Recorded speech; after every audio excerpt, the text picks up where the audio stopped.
Hi guys, Amber here from Pedal Commander. Today we're going to install a PC-18 on a 2012 Ford F250 Super Duty. In order for a safe and secure install, we have to first make sure the vehicle is off, the key fob is 30 feet away, and the door is open for at least 15 minutes.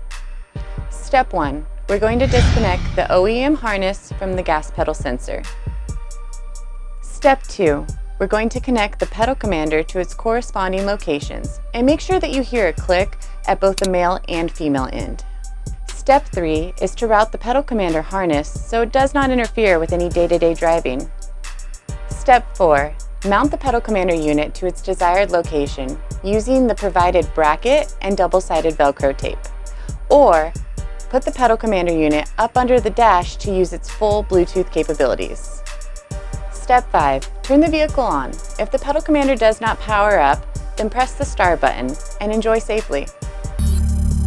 Don't forget to follow us on all social media outlets or visit us at www.pedalcommander.com.